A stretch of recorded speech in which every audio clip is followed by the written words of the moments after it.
Hello, YouTube, and all my friends from Facebook and wherever.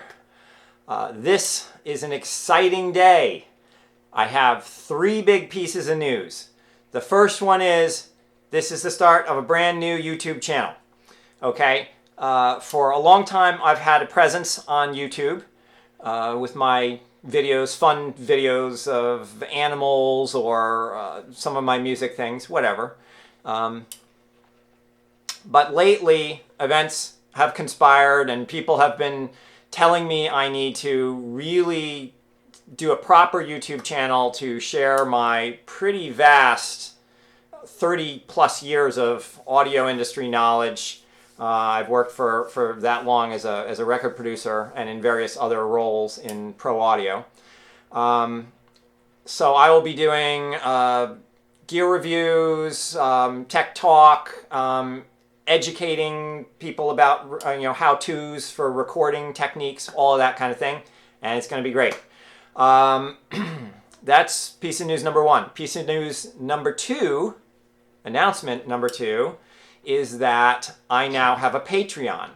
I've never had one before. I never saw the need, but running this channel is going to be expensive, and well, if you want to support the new venture, you can throw a couple bucks my way and be notified when new videos come out and all that kind of thing. I will have a link in the description below on the YouTube page for this video. And that's that. Okay, that's announcement number two. Announcement number three is that this is the debut of a brand new video studio. Of course, what you see behind me right now does not look like a video studio because this is my laundry room. This is going to be a very low budget operation. There's no staff, there's no money. So I've been working for a while to convert the laundry room from an unfinished, nasty looking room. There's a circular saw hanging on the wall. There's insulation, there's old spray paint, storing some microphone stands. There are cat pans, fortunately with no poop. I didn't think YouTube needed to see that, so I scooped them before shooting this. There are laundry machines. There is a well pump and hot water heater, all this stuff. But over here is the set. There are some interesting things about this set. The first is that the backdrop is made from old hurricane doors that my neighbor in the back was throwing away. They are steel with double-paned hurricane glass. They were heavy as fuck to drag in here, but I thought rather than have them end up in the landfill, I would try to use them, upcycle them, and make this space look more decent. And this is the first time I'm seeing it on camera, and I think it looks pretty good. They were a perfect match height-wise, floor to ceiling, and I screwed them in at the top so that they're not going to fall down and kill somebody. They weigh a lot. I don't know whether the glare from the studio lights is going to be a problem in the glass. I can maybe try some dulling spray in the future, or just paint them white and have a white wall behind me, or just maybe repaint it different colors from time to time. Well, no, we'll see. We'll see how things develop. That's the set. Another thing that's important here is because this room is kind of long, I can actually put the camera way back there and get the entire space into the frame if I need to. You may have noticed in some of my past YouTube videos that I use a fisheye lens, and it looks really strange. It looks like I'm inside of a hollow planet or something like that performing. And the reason I did that was because I simply couldn't get the camera far enough back because the room was so small. I couldn't get the entire shot into the frame. It would have been my head cut off or something like that. So I use the fisheye lens when I need to. It does look kind of groovy. I like it. Anyway, moving on. Since this is a very low budget operation, my lighting is pretty unconventional. I use these Ryobi 1 Plus work lights. They are LED lights. The batteries are lithium ion 18-volt batteries. You just slap them in there and you're good to go. This is the kind of thing, I buy them at Home Depot, and the batteries will work in my weed whackers or in a dust buster or a fan or a radio, all those kinds of things. It's a great little product line, and I discovered one day that they are just awesome for video, because the reason why is that they're super portable. You can put them anywhere. They are lightweight. They don't have any power cables, although there is a jack back there. You can run them on AC if you need to, but the batteries are perfect.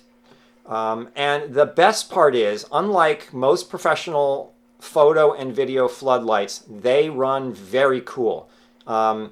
With normal photo floods, old style photo floods, you can burn your house down really easily, particularly if you're putting gels and things over them and you're using non-professional gels. If you tried some colored saran wrap or something like that, you'd have a fire for sure. Professional colored gels have they're fireproof. But studio lights are risky in your house, so I don't go that route. So it's going to be these Ryobi work lights. I own 3 of them right now. I could only find 2 for this video today. I don't know where the 3rd one is, but it'll turn up, my junk around the house. So I've got these 2 set up right now in sort of a key and fill lighting, pattern, the way you traditionally light a set. I was intending the very first video shot in this space to be me playing this percussion kit that I made here just for shits and giggles. And since this video has turned out to be something other than that, what I will do is I'll play you out at the end of the video with the kit, and that'll be fun. Okay, moving on. For a tripod, all I have is this old photo tripod, which belonged to my late grandfather. And it's probably 60 or 70 years old. It's kind of flimsy, but it works. So you got to go with whatever works. And that's the tripod. I'll be careful not to knock it over and destroy my camera. Okay, so the last piece of gear here is the camera. And while I can't show you the camera itself because we're filming with it, I can show you the box it came in. And oh, by the way, this is Simba. Simba is... Hi, Simba. Come on, show us your beautiful face. Yeah. You may remember Simba. He is the kitty. If you follow my Facebook, he's the kitty cat that almost took out my eye when I first got him in off the street. He just clawed me real suddenly, and he's got huge claws. He's a big guy. He's like a Maine Coon or something. And if you remember, my profile photo was a picture of my cut up, bruised, and bloody eye. Now, that's the cat that did it, and he's much more friendly now. We're great friends. Yeah, he's my bud. All right, so the camera. The camera is a Panasonic HC X1000. I'm sorry the video strap on this camera keeps getting in the frame. I'll try to hold it better. And this is a very pro camera. I bought it a few years back from B&H Audio Video in New York City. And there's also in the box, I got some accessory kits and stuff. It's got some extra lenses and microphones and on-camera lighting and that kind of stuff. So the important thing about this camera is, number one, the video quality. It's 4K. I had a GoPro back then, which for the first time I got to experience shooting in 4K, and I loved it. It looks great. So, but that GoPro is not really appropriate for shooting YouTube videos. It fisheyes everything, and you can't get audio into it, good quality audio. So the other important thing about this camera that I upgraded to is that it has professional balanced XLR audio inputs. I can override the really good internal stereo mic, and I can select either line or mic level. It's got phantom power, and I can take a stereo feed directly out of my recording studio control room right into the camera. So both the audio and the video quality are essentially perfect. So we're going to make good use of this over the next couple of months and years. Hopefully it'll last a long time. Maybe at some point I upgrade to 8K. We'll see. But it's going to take a long time to pay down this camera. I'll never pay down the cost of this camera. Who am I kidding? All right. So that's the equipment. And the other factor is that I don't currently have any video editing software. So this video, as well as all my other ones, are shot live, start to finish. I'm speaking extemporaneously, and whatever happens, happens. So those are my 3 announcements. Once again, there is a new YouTube channel, 1. There is a new Patreon, 2. And there is this gorgeous new TV studio, 3. That said, I'm going to reduce the audio input level on this camera so that it doesn't get overdriven like what happened in my last video, the Firefly unboxing and review, part 1, where I turned the amp stupidly towards the microphones I was using, and after that, the audio track just went to shit. It was just horrible distortion. So these drums here are a little bit on the loud side, so I'm going to just attenuate this level real quick. And then I'm setting the video camera onto the laundry machine because the tripod is not available for use at the moment because it takes too long to set up. And here we go. Let's have some fun.